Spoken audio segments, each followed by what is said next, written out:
Without a doubt, one of the most controversial topics of Michael Jackson's life is his relationship with children. The scandals and rumors surrounding allegations made against Jackson are the subject of seemingly endless speculation. As we told you before, Michael Jackson has no editorial control over the content of this program. What you see and hear is intended to be an unbiased presentation that allows you to draw your own conclusions. Some years ago, you yourself were about to embark on a tour, and allegations were made about you and children. What about 1993? What happened? What was Michael Jackson doing? Because they don't know me. They don't know me. All that was false. Complete innocent guy. I would never do it. I would slit my wrist if I would hurt you. He would never hurt a child. Never. It's not in him. No way. He would never do anything inappropriate with a child. It's the furthest thing from his mind. When those allegations came, in '93, I think it was devastated. I mean, talk about going for the jugular. At every opportunity, the media has dissected and manipulated these allegations to reach their own conclusions. I ask all of you to wait and hear the truth before you label or condemn me. I watched Michael after they accused him of that child molestation. But at first he was a little lonely and all, but he never stopped because he knew it wasn't the truth, and he never stopped loving children. No, that's what I admire about him. He keeps going.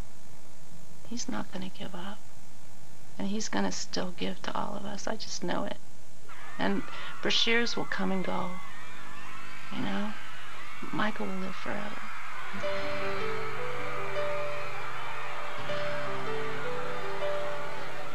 Apparently there's some confusion with sleeping in beds. My favorite thing to do is to sit in bed and watch TV. If you're coming over, take your shoes off, get on the bed, or watch the TV.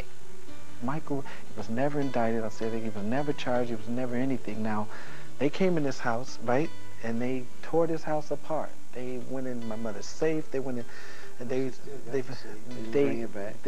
tore it up, and they went in my mother's high blood pressure pills, and they were looking at, I mean, just what were they looking for? They were trying to get some crap on Michael that was not true. What hurts you most? When they lie. The lies. They're complete lies. And it hurts. And it hurts me because I know there's children out there who has to hear that crap. Why do people do that when all you have done is brought some of the most beautiful music, most beautiful popular music that many of us have ever heard? Why do people want to judge you if you've done, all you've done is been an artist and brought wonderful music? Because with success, people become jealous. It hurts to be misunderstood. No matter how much you try to put people on track, there will still be some judgment, things said that it's so far from the truth. Following the broadcast of Mr. Bashir's special, the speculation about what went on in Jackson's private life was once again headline news, primarily due to the story of Gavin, a young man who had reportedly been dying of cancer. Gavin was somebody who was diagnosed with cancer. Doctors gave him, I think, 3 weeks or 1 month to live. One of his last wishes was to meet Michael, a request fulfilled through Los Angeles businessman Jamie Masada. Then he said to me, he said, under his breath, he said, I want to meet Michael Jackson. At that point, I didn't know Michael Jackson. And I just came out of the room, I started crying. I didn't know what to do. I called Neverland. I said, is there any way you can get a chance to call the kid? Then I'll come in next day, and I said, Gavin, he'll have a little smile on his face. I said, Gavin, what's going on? He said, Michael, call me. Gavin and his family formed an immediate bond with Jackson, creating an atmosphere that many believe played a large part in Gavin's recovery. You know, 2.5 years ago, the doctor, they said 2 more weeks he's dead. Now he's alive. His appearance on the Bashir special showed a seemingly healthy and happy young man, clearly very fond of Jackson.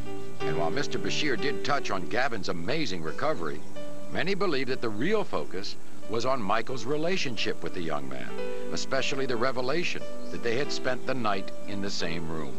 The thing is upset me right now. The reason I'm giving you in the interview, because Gavin called me. He was crying on the phone. He went in gas station. The kid in gas station, they start kidding. Oh, you are the kid doing this with Michael. You slept in Michael. It's horrible to do to a kid. This kid been through life. He's been through horrible life so far. Since Mr. Bashir's documentary aired, Gavin and his mother have gone into seclusion after being bombarded by requests for interviews from tabloids around the world. This statement, released to the press by Gavin's mother, says, "I'm appalled at the way in which my son has been exploited by Martin Bashir. The relationship that Michael has with my 3 children is a beautiful, loving, father, sons, and daughter one. To my children and me, Michael is a part of our family. In addition, she is considering action against Mr. Bashir for including Gavin in his special without parental consent." You can only take the lies for so long. And I've reached my limit. And that's why I'm doing this. I'm not here to defend my boss. I'm here to tell the truth. I didn't really know how you behave with the people who come to the ranch and come to your home. I hadn't seen it. And you were the most generous person. But I looked around here yesterday, and some of the people really appreciated it. But others were greedy. Others couldn't help themselves. Do you sometimes despair of human nature? Yes. One of the topics repeatedly brought up in Martin Bashir's interviews is the same one that has been the subject of speculation by countless tabloids, talk shows, and comic monologues for over 20 years. Michael Jackson's changing appearance. Having surgery or changes or whatever, cosmetic surgery or anything like that. People have that sort of thing in this country all the time. All the time. People go on a weekly basis to have All things the time. changed. And most celebrities, most movie stars, you know. So why is it such an issue that you do that? But the fact that they said I had, like I'm overly obsessed with it, is not true. That's not, the things they've said that I've done are not true. I haven't had my eyes done. I haven't had my cheekbones done. I haven't had my lips done. I haven't had my chin done. That's a lie. They just go too far. In the final interview 8 months later, Martin Bashir is still doggedly pursuing rumors of Michael's plastic surgery. Fine. You look fine. I'm one of the stinky. That's nice. But you don't look stinky. An area of his life Bashir said he felt Michael had been less than honest about. You know, you physically changed, haven't you? The photographs of you, if I look at them No, it's from... called adolescence. It's called growing and changing. Yeah, but even the shape of your face has changed. No, it has not. I've had no plastic surgery on my face, just my nose. It helped me breathe better so I can hit higher notes and have clear. The press decided to add on all this stuff. Nothing's been done to my eyes, cheekbones, chins, lips, nothing. They made all of it. Do you think that people do go too far with plastic surgery, generally? Do you think Well, it's up to become... them. So why are you so defensive when people say, Mick Jagger's had one, Paul McCartney may have had one, oh, Michael Jackson's had one? They don't do it that way. What do they do? They just pick on me like I'm the only one that does it. That's why. So if people said, well, actually, Michael's the same as everyone else, Yeah. then it wouldn't upset you so much. It would upset me so much. You know, if you want to have a facelift, you have a facelift. Yeah. If it makes you happy. Regardless of your opinion about the extent of Michael's plastic surgery, one fact is clear. Martin Bashir's TV special made only passing reference to one of the most noticeable differences in Michael's appearance. Bashir quoted people as saying that when Michael Jackson was a boy, he was a black kid. And now as an adult, he looks like a white man. Which was a rumor. They said I was putting on cream to make myself lighter. That's not true. I have vitiligo. You have a condition. Vitiligo is a medical condition that Jackson claims has afflicted him for more than 20 years. This disfiguring skin disease affects nearly 2% of the world's population and strips all pigmentation from the skin. The result is not just pale, but porcelain white. The beginnings of the vitiligo started happening relatively early. You know, he even was trying to hide it from me. He tried to hide it for quite a while. You know, he'd always try to cover with makeup and even out his skin tone and everything until it just got so extensive. I mean, it's all over his body. We were always trying to hide it and cover it for the longest time until he just had to tell Oprah and tell the world, listen, I'm not trying to be white. I have a skin disease. The loss of pigment exposes vitiligo sufferers to great risk of skin cancer, requiring constant shade from the sun and thick makeup or sunblock to lessen the exposure. You know, in the beginning, I tried to cover the light spots to the darkest part of his skin, but then it became so extensive that we had to go with the lighter part of the skin because his whole body was reacting. He'd have to be in complete, full body makeup every inch of his body. You know, so it was easier to make the transition to him being to the lighter shade that he is. But for Michael, one of the most painful side effects of vitiligo is the reminder of the earlier skin trauma that humiliated him as a child. You talked about how when you went through adolescence, you had a terrible time. Yeah. And in fact, I had a look at some pictures of you during that period. And you did have a lot of spots. Yeah. Yeah. And being shy as I am and was, then even worse then. Terribly, it was like a disease. Perhaps the most startling omission regarding Michael's history of plastic surgery came during a discussion of the procedures that Michael admits to having. You're saying you've only ever had one piece of surgery on your nose? 2. You've had 2?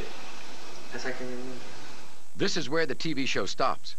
But had they included Michael's answer from just 10 seconds earlier, they would have allowed him to remind us of a serious injury that severely affected his appearance. No. I was severely burned. Yeah. But apart from having that surgery because of obviously the injury of the fire. January 27th, 1984. Michael was shooting a commercial that attempted to duplicate a concert performance.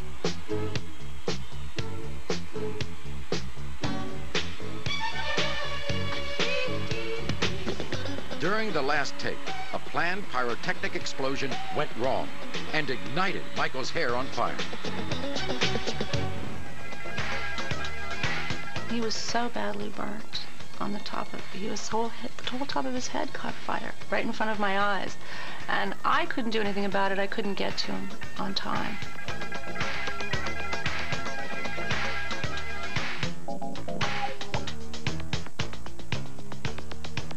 But Miko, Marlon Brando's son, was able to push away the barricades and jump on him and put out the fire with his bare hands.